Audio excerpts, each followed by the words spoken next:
My grandson, Hayden Neal, texted Peyton, said, "Hey, the next time you and Grandpa do a video, I'd like to have Grandpa read us his patriarchal blessing." So I've thought about that. I think my understanding in a patriarchal blessing, probably don't want to read that over the pulpit. And the thing that you should do, though, with your patriarchal blessing is when you get married, you share that with your companion. So let me share just a couple of things that my patriarchal blessing talks about, rather than me reading the blessing. I would first like, though, to say that I believe in patriarchal blessings. When I was a teenager, President Gordon B. Hinckley was our stake president. When he was called to be a general authority, they left him in the calling for, I don't know, for a while, probably a year. And then he and Harold B. Lee came to our stake to install a new stake president.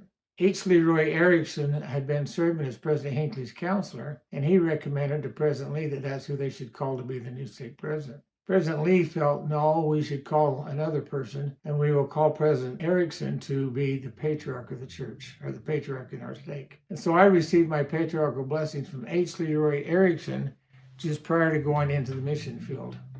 This would have been in May 1963. In my blessing, there's several things that I'll just share with you that pop out at me. Number one, when I got married, when Carolyn and I got married, we shared our patriarchal blessings. And my patriarchal blessing talks about that I'll have a quiver full, I'll have a family.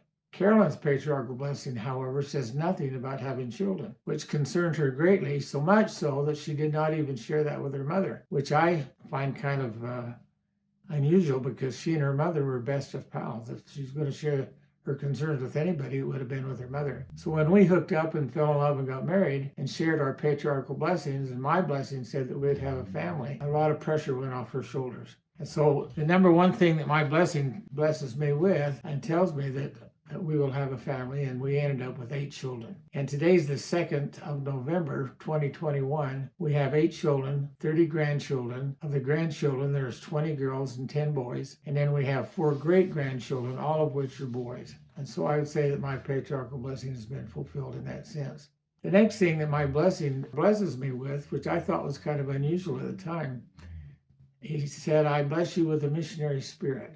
And I thought that was kind of odd, because I'd already thought I had the missionary spirit. I had committed to go into the mission field. I believe my papers had already been sent in at this point. I don't believe I had the call yet, but I thought that I had been blessed with the missionary spirit. However, I found out as life goes along, this missionary spirit kind of builds up in you. And so since that blessing, I've had the opportunity to serve a stake mission for 1 year. I served with a man named Harold Daffer, who was 66 years old, and I was 36. I had the privilege of serving a mission in Scotland for 2 years. I had the privilege of serving at the conference center, giving tours of the building it was a 3-year calling, but we enjoyed it so much, Carolyn and I both, that we signed up for another 3, and we served 6 years there. And when people would come in to tour the building, Carolyn would take a group this way, and then the next group I'd take, and we'd go that way. It was really an enjoyable calling. But we also had the opportunity of serving a 2-week mission at the Hill Cumorah pageant. At the Hill Cumorah pageant, you can be assigned to the Hill Cumorah Visitor Center, or at the Whitmer Farm, which is 15 miles to the east, or to the Grandin Printing Press, which is downtown Palmyra, or in our case, we were assigned to the Joseph Smith Farm and the Sacred Grove.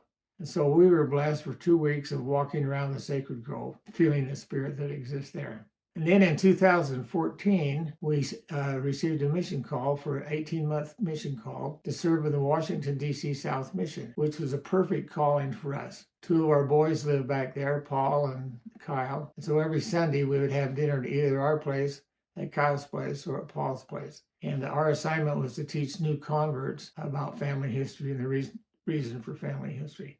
So I would say that my patriarchal blessing has been fulfilled in the sense that he blessed me with a missionary spirit. And I have that spirit. There's some other things we've done. We've been able to introduce several families to the gospel, and then perform their baptisms and attend their sealings in the temple. But maybe I'll save those stories for another time.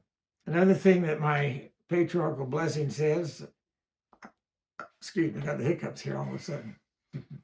I bless you that if you're faithful to the cause and accept the church callings that come your way, the time will come that you'll be able to administer the affairs of the church effectively.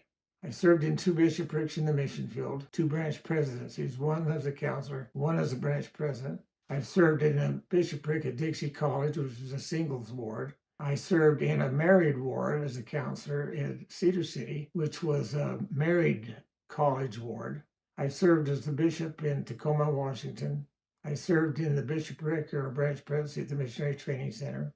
I served as a bishop of a singles ward here in American Fork State. And then prior to our mission, I served back in the bishopric in my home ward for 4 months. So that's a total of 8 experiences of administrative callings, not counting high council and Sunday school presidency, young men's presidencies. So that's been an interesting thing that I didn't think would ever happen when I first got my patriarchal blessing, and it mentioned I'd be able to administer the affairs of the church effectively. Up to that point, I'd never held a church position in my life, and I thought that was a little far-fetched at the time, but it's certainly come true. And then just one other area, it says, if you're faithful to the cause and accept the callings that come your way, the time will come that you'll be able to explain the gospel to other people in clear and simple language. I found out over the years, well, first of all, when I read that, I thought, boy, that's got to be a miracle if that's ever going to happen. I'd only given one talk in church in my life, and that was not that great of an experience.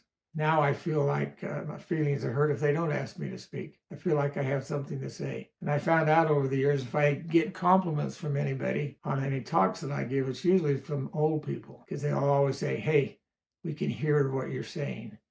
And that's when I discovered that I speak a little loud in a microphone. I'm a believer in patriarchal blessings. It's been enjoyable over the years to see parts of my blessing being fulfilled. And I recommend a patriarchal blessing for all of you. God bless you.